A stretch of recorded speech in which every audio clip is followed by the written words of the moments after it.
새벽 3시에 가슴속에서 무언가가 찢어지는 듯한 느낌으로 잠에서 깨어본 적이 있나요? 심장병도 아니고 불안감도 아닌 이름을 붙일 수 없는 깊고 공허한 느낌 말입니다.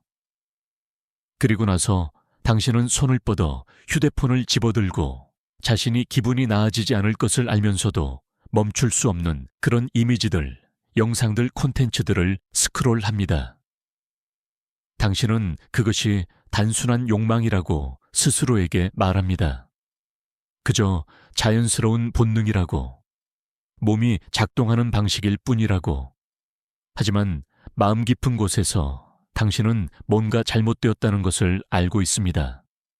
왜냐하면 그럴 때마다 공허함이 사라지지 않고 오히려 더 깊어지기 때문입니다. 오늘 저는 서울에 사는 45세 여성 마리아의 이야기를 들려드리겠습니다.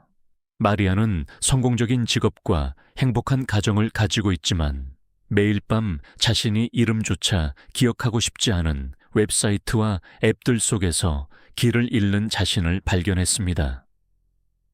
그녀는 자신이 성중독이라고 생각했습니다. 도덕적인 문제가 있다고 생각했습니다. 자신이 나쁜 사람이라고 생각했습니다. 어느 날까지 그녀는 칼 융이 자신의 작품에서 썼던 것을 깨달았습니다. 전 세계 수백만 명의 사람들이 욕망과 공허함을 혼동하고 있다는 것을, 육체적 갈망과 영혼의 갈망을 혼동하고 있다는 것을, 윤근 현대인이 큰 문제를 가지고 있다고 관찰했습니다. 우리는 할 일, 살 것, 소비할 것들로 가득 찬 세상에 살고 있지만 진정으로 영혼을 키워주는 것들은 부족합니다. 그리고 영혼이 갈급할 때 몸은 즉각적인 감각으로 그것을 보상하려고 합니다. 이렇게 생각해 보세요. 배가 고프면 먹습니다. 목이 마르면 마십니다. 하지만 영혼이 비어 있을 때는 어떻게 할까요? 당신은 이런 배고픔을 인식하는 법을 배우지 못했습니다. 자신의 이 부분을 키우는 법을 배우지 못했습니다. 그래서 그것을 육체적 욕망으로 착각하는 것입니다.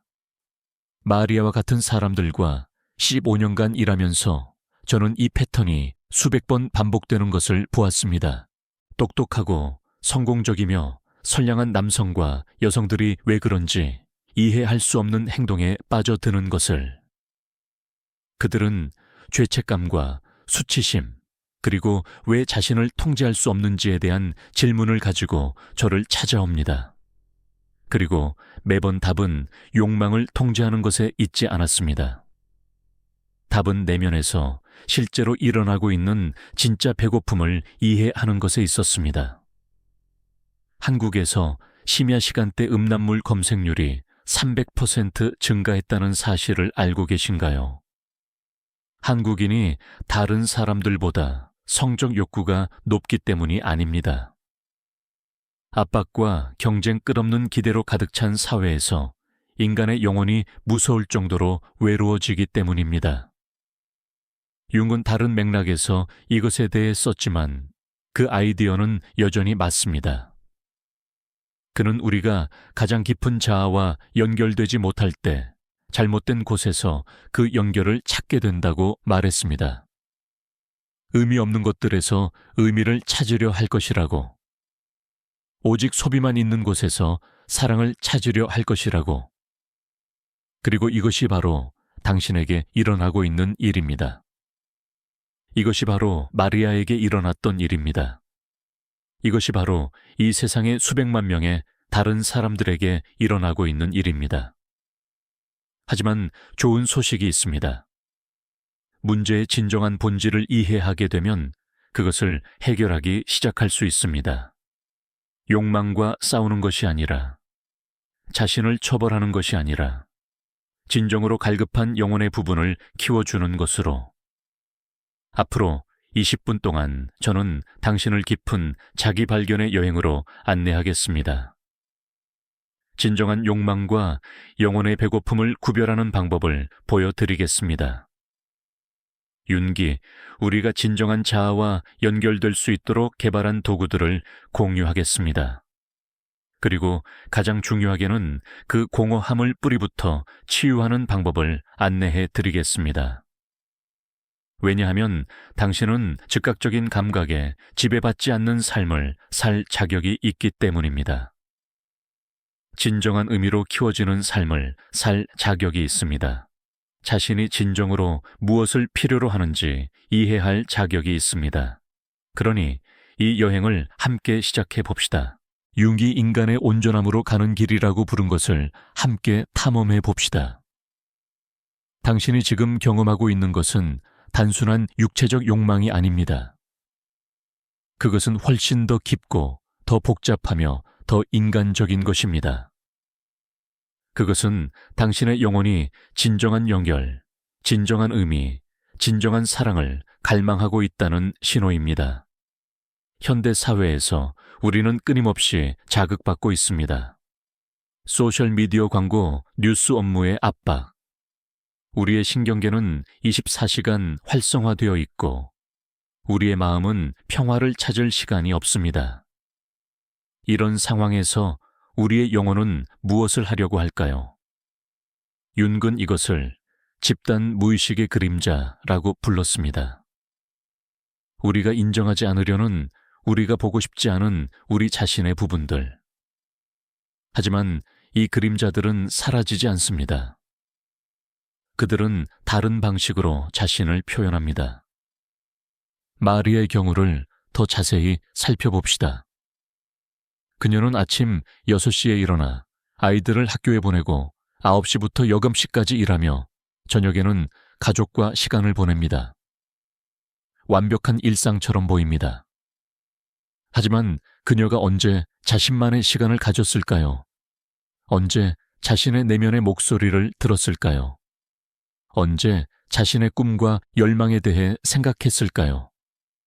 답은 결코입니다. 그리고 이것이 바로 문제의 핵심입니다. 윤근 개별화 과정에 대해 이야기했습니다. 이것은 우리가 진정한 자아가 되어가는 과정입니다. 사회가 우리에게 기대하는 모습이 아니라 우리가 진정으로 되고 싶은 모습으로. 하지만 이 과정은 시간과 공간, 그리고 무엇보다 용기가 필요합니다. 우리 중 대부분은 이 용기가 부족합니다. 진정한 자아를 마주하는 것이 무섭기 때문입니다. 우리가 발견할 수도 있는 것들, 우리가 직면해야 할 수도 있는 진실들이 두렵기 때문입니다. 그래서 우리는 도망칩니다.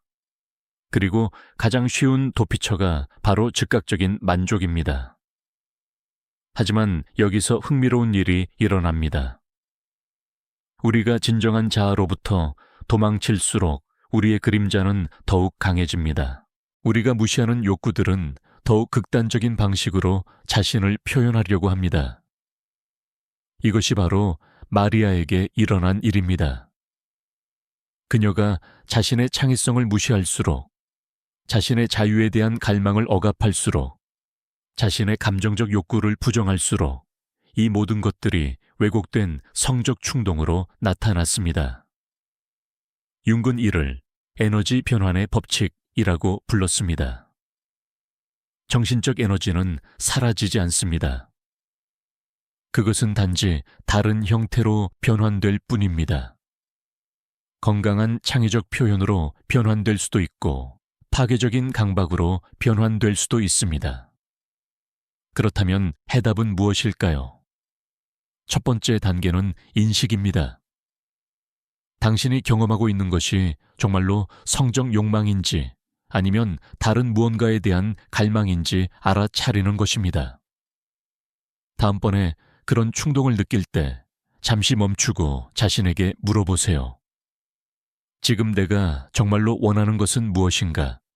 이 행동 뒤에 숨어있는 진정한 욕구는 무엇인가? 대부분의 경우 답은 놀라울 것입니다. 당신이 진정으로 원하는 것은 육체적 쾌락이 아닙니다. 당신이 원하는 것은 연결감입니다. 당신이 원하는 것은 이해받는 느낌입니다. 당신이 원하는 것은 자신이 살아있다고 느끼는 것입니다. 윤근 이를 아니마와 아니무스의 개념으로 설명했습니다.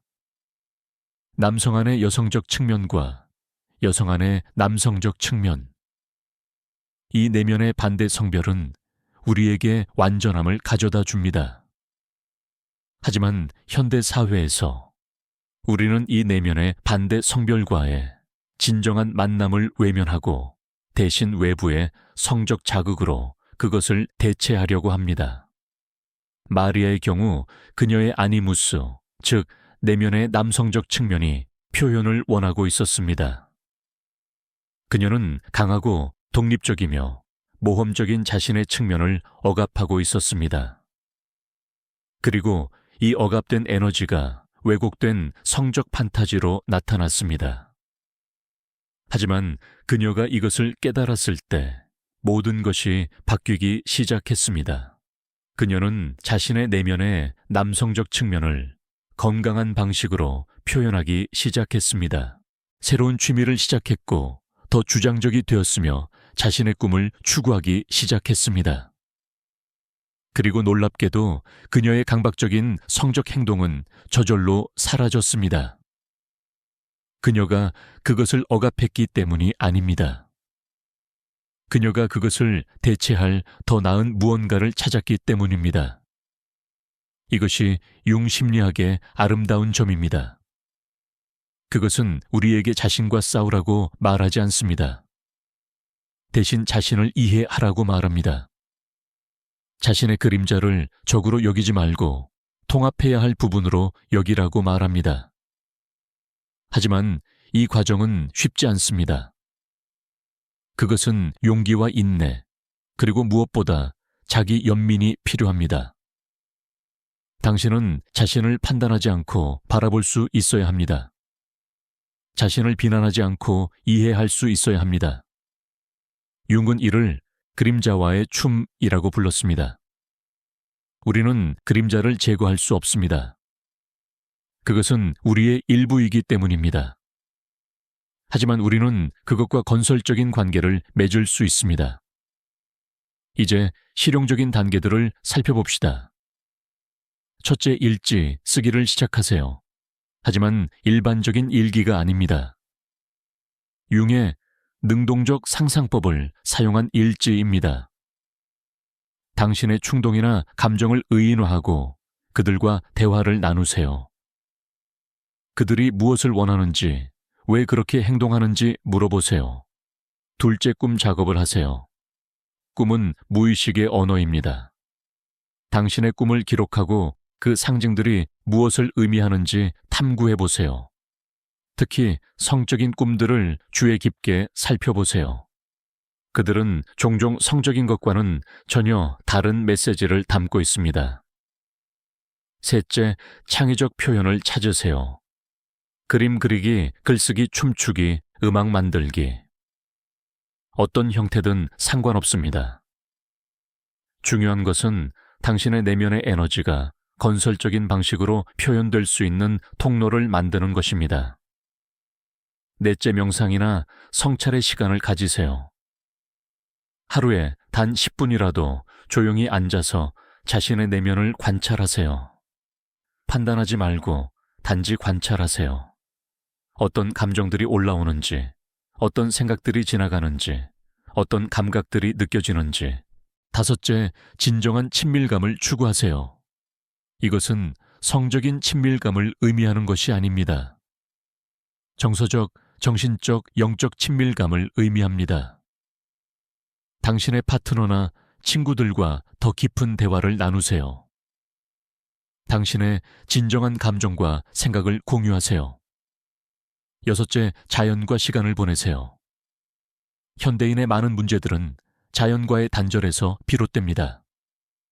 주말마다 산에 가거나 바다를 보거나 최소한 공원에서 산책하세요. 자연은 우리에게 우리가 더 큰 무언가의 일부라는 것을 상기시켜 줍니다.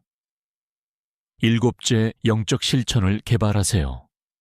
이것이 종교적일 필요는 없습니다. 단지 당신보다 큰 무언가와의 연결감을 기르는 것입니다. 그것이 우주일 수도 있고 인류일 수도 있고 사랑일 수도 있습니다. 하지만 가장 중요한 것은 인내입니다. 이런 변화는 하룻밤 사이에 일어나지 않습니다. 마리아의 경우에도 6개월이 걸렸습니다. 그리고 그것도 그녀가 매일 노력했기 때문입니다. 처음에는 더 어려워질 수도 있습니다. 당신이 억압해왔던 감정들이 표면으로 올라올 때 그것들은 압도적으로 느껴질 수 있습니다. 하지만 이것은 치유 과정의 자연스러운 부분입니다. 윤근 이를 밤의 바다 항해라고 불렀습니다. 우리가 의식의 빛에서 무의식의 어둠으로 내려가는 여행. 이 여행은 무서울 수 있지만 그것은 재생과 변화를 위해 필요합니다. 그리고 기억하세요. 당신은 혼자가 아닙니다. 전 세계 수백만 명의 사람들이 같은 여행을 하고 있습니다. 우리는 모두 더 진정한 자아가 되려고 노력하고 있습니다. 우리는 모두 의미와 목적을 찾고 있습니다. 우리는 모두 사랑받고 이해받기를 원합니다. 이것이 인간이라는 것의 아름다운 점입니다. 우리의 고통조차도 우리를 연결시킵니다. 우리의 투쟁조차도 우리에게 성장의 기회를 줍니다. 마리아는 이제 완전히 다른 사람입니다. 그녀는 여전히 같은 일을 하고 같은 가족과 살고 있습니다. 하지만 그녀는 자신이 누구인지 알고 있습니다. 그녀는 자신의 욕구가 무엇인지 알고 있습니다. 그리고 가장 중요하게는 그녀는 그 욕구들을 건강한 방식으로 충족시키는 방법을 알고 있습니다. 그녀는 더 이상 밤중에 휴대폰을 집어들지 않습니다. 대신 그녀는 자신의 꿈을 적거나 명상을 하거나 창의적인 프로젝트를 합니다. 그녀는 자신의 에너지를 소모하는 대신 자신을 키워주는 활동들을 선택합니다. 그리고 놀랍게도 그녀의 가족 관계도 개선되었습니다. 그녀가 자신과 더 평화로운 관계를 맺으면서 다른 사람들과도 더 평화로운 관계를 맺을 수 있게 되었습니다. 이것이 융 심리학의 또 다른 아름다운 점입니다. 우리가 자신을 치유하면 그 치유는 우리 주변의 모든 관계로 퍼져나갑니다. 우리는 더 나은 부모가 되고 더 나은 파트너가 되며 더 나은 친구가 됩니다.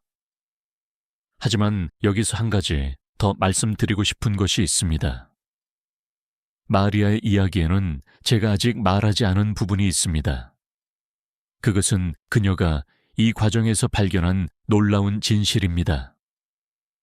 그녀가 자신의 내면을 탐구하기 시작했을 때 그녀는 자신의 성적 충동이 실제로는 권력에 대한 갈망이었다는 것을 깨달았습니다. 하지만 권력이라는 단어를 듣고 놀라지 마세요. 이것은 다른 사람을 지배하고 싶은 욕구가 아니었습니다. 이것은 자신의 삶을 통제하고 싶은 자신의 운명을 스스로 결정하고 싶은 깊은 갈망이었습니다. 마리아는 어린 시절부터 좋은 딸, 좋은 학생, 좋은 직원, 좋은 엄마가 되라는 기대를 받으며 자랐습니다. 그녀는 항상 다른 사람들의 기대에 맞춰 살았고 자신이 진정으로 원하는 것이 무엇인지 생각할 시간조차 없었습니다. 그래서 그녀의 무의식은 반란을 일으킨 것이었습니다. 융은 이런 현상을 페르소나의 독재라고 불렀습니다. 페르소나는 우리가 세상에 보여주는 가면입니다. 사회적 역할, 직업적 정체성, 가족 내에서의 위치. 이런 것들은 필요하고 중요하지만 문제는 우리가 이 가면과 자신을 동일시하기 시작할 때 발생합니다. 마리아는 40년 넘게 완벽한 여성이라는 가면을 쓰고 살았습니다. 그리고 그 가면 뒤에 숨어있던 진짜 마리아는 질식하고 있었습니다. 그 진짜 마리아는 모험을 원했고 자유를 원했으며 자신만의 길을 가고 싶어 했습니다. 하지만 사회는 그런 욕구를 이기적이라고 말했습니다. 특히 한국 사회에서 중년 여성이 자신만을 위한 시간을 가지거나 자신의 꿈을 추구하는 것은 종종 비난받습니다. 아이들은 어떻게 하고, 남편은 어떻게 하고, 가정은 어떻게 하고 라는 질문들이 끊임없이 따라옵니다. 그래서 마리아의 무의식은 다른 방법을 찾았습니다. 성적 판타지라는 형태로 자신의 권력 욕구를 표현하기 시작한 것입니다. 그 판타지들에서 그녀는 주도권을 가지고 있었고 자신이 원하는 것을 얻을 수 있었으며 다른 사람의 기대에 얽매이지 않았습니다. 이것은 많은 사람들에게 충격적으로 들릴 수 있습니다.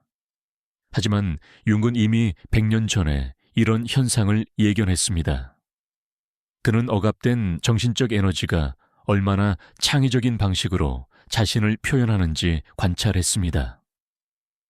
그렇다면 이것은 우리에게 무엇을 의미할까요? 이것은 우리가 자신의 성적 충동을 바라보는 방식을 완전히 바꿔야 한다는 것을 의미합니다.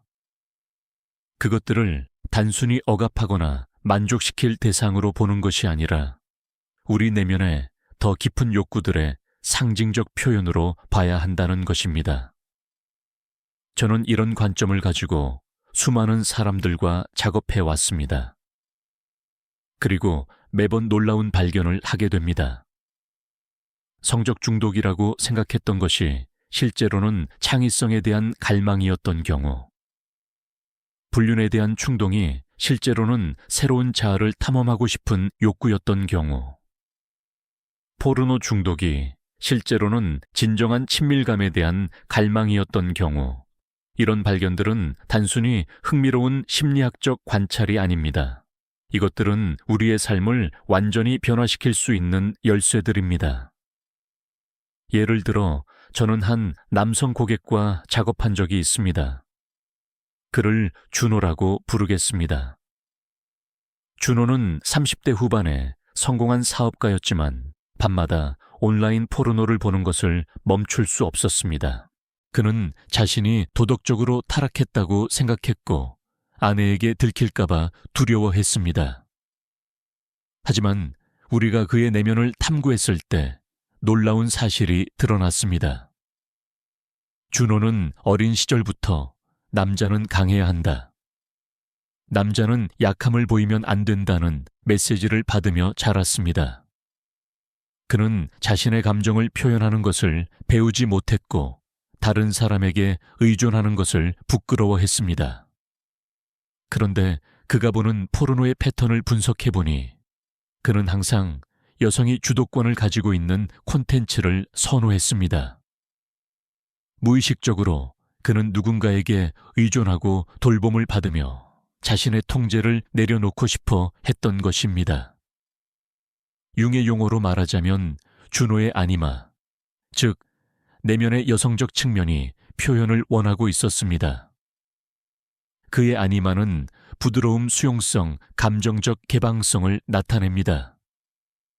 하지만 사회적 조건화 때문에 그는 이런 측면들을 일상생활에서 표현할 수 없었습니다. 그래서 우리는 다른 접근을 시도했습니다.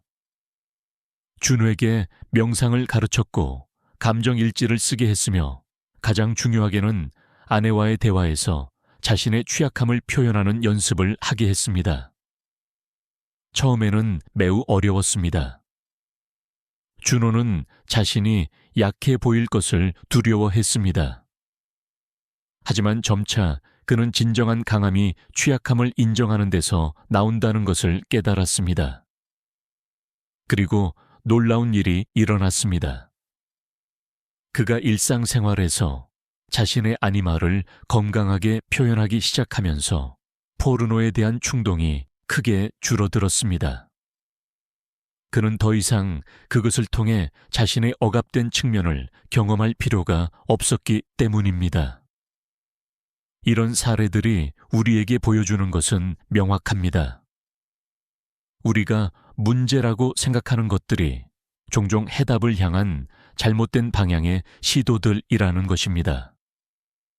융은 이를 목적론적 관점이라고 불렀습니다. 증상들을 단순히 과거의 트라우마의 결과로 보는 것이 아니라 미래의 성장을 향한 무의식의 시도로 보는 관점입니다. 이 관점에서 보면 마리아의 성적 강박은 더 완전한 자아로 성장하려는 그녀의 무의식적 시도였습니다. 주노의 포르노 중독은 더 균형 잡힌 남성성을 개발하려는 그의 정신의 노력이었습니다. 하지만 문제는 우리의 무의식이 때로는 매우 비효율적인 방법을 선택한다는 것입니다. 그것은 마치 목이 말라서 바닷물을 마시는 것과 같습니다. 갈증이 실제로 존재하지만 그것을 해결하는 방법이 잘못되었습니다. 그렇다면 우리는 어떻게 이 무의식의 메시지를 제대로 읽고 더 건강한 방식으로 우리의 깊은 욕구들을 충족시킬 수 있을까요? 첫 번째 단계는 우리가 이미 논의한 인식입니다. 하지만 이제 더 구체적인 기법들을 살펴봅시다. 윤기 개발한 적극적 상상법은 이런 상황에서 매우 유용한 도구입니다. 이 기법은 의식적인 마음과 무의식 사이에 다리를 놓는 방법입니다. 다음번에 성적 충동을 느낄 때 즉시 그것을 행동으로 옮기거나 억압하려고 하지 마세요. 대신 조용한 곳에 앉아서 그 충동을 하나의 인물이나 이미지로 상상해 보세요. 예를 들어 그것이 어떤 모습일까요? 남성일까요? 여성일까요? 나이는 몇 살쯤일까요? 어떤 옷을 입고 있을까요? 어떤 표정을 짓고 있을까요? 그 다음에는 그 인물과 대화를 나누세요. 당신은 누구인가요? 무엇을 원하나요? 왜 지금 나타났나요? 라고 물어보세요. 그리고 진정으로 답변을 들어보세요. 처음에는 이상하게 느껴질 수 있습니다. 하지만 놀랍게도 당신의 무의식은 매우 구체적이고 유용한 답변들을 줄 것입니다. 마리아의 경우 그녀가 이 기법을 사용했을 때 그녀의 성적 충동은 모험가라는 여성 인물로 나타났습니다. 이 모험가는 가죽 재킷을 입고 오토바이를 타고 있었으며 자유롭고 두려움 없는 모습이었습니다. 모험가는 마리아에게 말했습니다. 나는 당신이 안전한 틀에서 벗어나기를 원해요.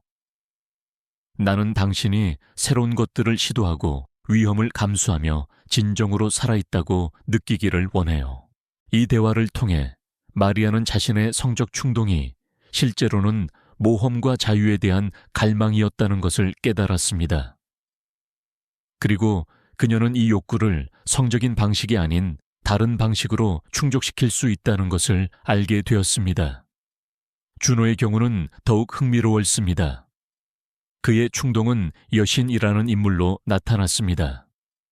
이 여신은 자애롭고 수용적이었으며 주노에게 안전함과 무조건적인 사랑을 제공했습니다. 여신은 주노에게 말했습니다. 당신은 너무 오랫동안 혼자서 모든 것을 감당하려고 했어요. 당신은 돌봄을 받을 자격이 있고 사랑받을 자격이 있으며 때로는 약해져도 괜찮다는 것을 알아야 해요. 이런 대화들을 통해 주노는 자신이 진정으로 원하는 것이 성적 만족이 아니라 정서적 친밀감과 수용이었다는 것을 깨달았습니다. 하지만 여기서 중요한 점은 이런 깨달음들이 즉각적인 해결책을 제공하지는 않는다는 것입니다. 깨달음은 시작일 뿐입니다. 진정한 변화는 일상생활에서 이런 통찰들을 실제로 적용할 때 일어납니다. 마리아는 자신의 모험가 측면을 키우기 위해 새로운 취미들을 시작했습니다. 그녀는 등반 클럽에 가입했고 사진 수업을 들었으며 혼자서 여행을 가기 시작했습니다. 처음에는 가족들이 반대했지만 시간이 지나면서 그들은 마리아가 더 행복해지고 생동감 있어지는 것을 보게 되었습니다.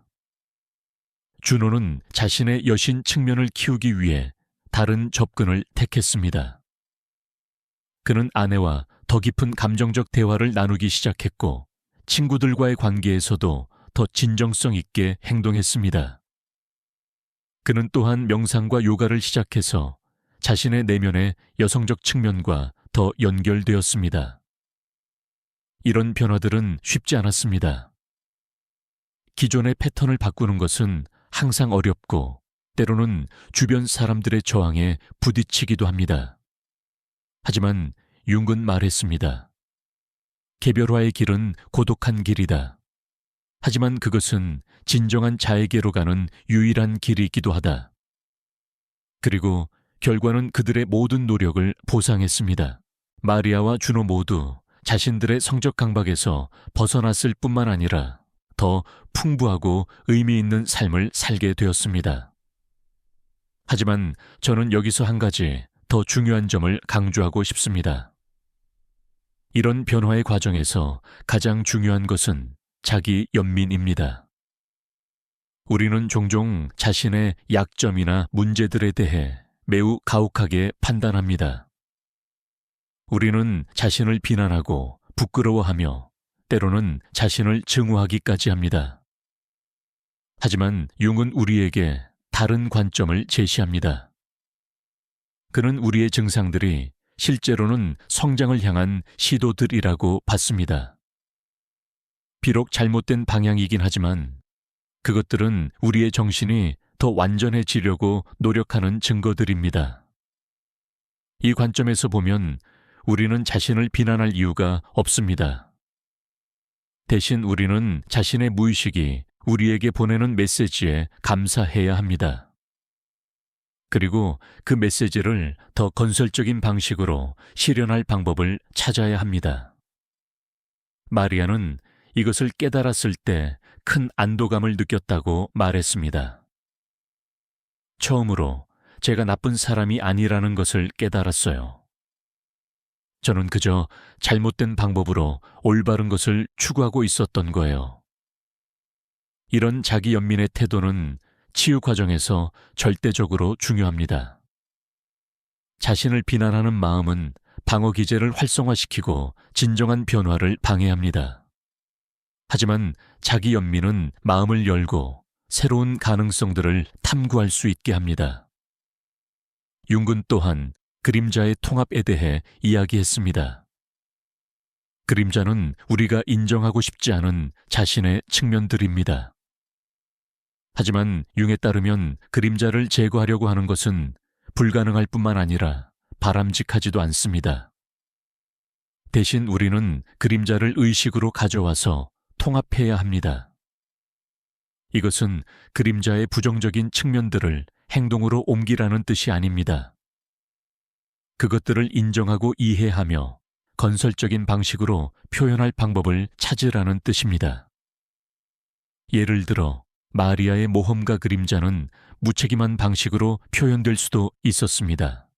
그녀는 가족을 버리고 떠날 수도 있었고 위험한 행동들에 빠져들 수도 있었습니다. 하지만 대신 그녀는 이 에너지를 건설적인 방식으로 활용했습니다. 주노의 여신 그림자도 마찬가지였습니다. 그것은 과도한 의존이나 책임 회피로 나타날 수도 있었습니다. 하지만 그는 이 에너지를 감정적 지능과 타인과의 깊은 연결을 위해 사용했습니다. 이것이 융 심리학의 핵심입니다. 억압이나 통제가 아닌 통합과 변화입니다. 우리의 모든 측면들, 심지어 우리가 좋아하지 않는 측면들까지도 우리의 전체성의 일부로 받아들이는 것입니다. 하지만 이 과정은 혼자서 하기에는 때로 너무 어려울 수 있습니다. 그렇기 때문에 융은 분석가와의 작업을 중요하게 여겼습니다. 다른 사람의 객관적인 시각과 전문적인 안내가 우리가 자신의 무의식을 탐구하는 데 큰 도움이 될 수 있습니다. 하지만 전문가의 도움을 받을 수 없는 상황이라면 신뢰할 수 있는 친구나 가족과 이런 주제들에 대해 대화하는 것도 도움이 될 수 있습니다. 중요한 것은 혼자서 모든 것을 감당하려고 하지 않는 것입니다. 또한 융은 꿈 작업의 중요성도 강조했습니다. 꿈은 우리의 무의식이 우리에게 보내는 가장 직접적인 메시지들입니다. 성적인 꿈들을 특히 주의 깊게 관찰해 보세요. 그것들은 종종 문자 그대로의 성적 욕구가 아닌 다른 무언가를 상징합니다. 예를 들어 낯선 사람과의 성적 꿈은 새로운 자아의 측면과의 만남을 의미할 수 있습니다. 금지된 상황에서의 성적 꿈은 사회적 규범에서 벗어나고 싶은 욕구를 나타낼 수 있습니다. 권력 관계가 포함된 성적 꿈은 개인적 권력이나 통제에 대한 이슈들을 반영할 수 있습니다. 꿈을 해석할 때는 성급한 결론을 내리지 마세요. 대신 꿈의 이미지들과 감정들을 음미해 보세요. 그것들이 당신의 현재 삶과 어떤 연관이 있는지 생각해 보세요. 마지막으로 이 모든 과정에서 가장 중요한 것은 인내입니다. 수십 년간 형성된 패턴들은 하룻밤 사이에 바뀌지 않습니다. 변화는 점진적이고 때로는 두 걸음 앞으로 나아갔다가 한 걸음 뒤로 물러나는 것처럼 느껴질 수도 있습니다. 하지만 포기하지 마세요. 융은 말했습니다. 개별화의 과정에는 끝이 없다. 그것은 평생에 걸친 여행이다. 그리고 이 여행은 혼자 하는 것이 아닙니다. 전 세계 수많은 사람들이 같은 길을 걷고 있습니다. 당신의 투쟁은 당신만의 것이 아닙니다. 그것은 모든 인간이 공유하는 성장과 변화의 여정입니다. 하지만 이 모든 것은 용기 있는 첫 번째 단계에서 시작됩니다.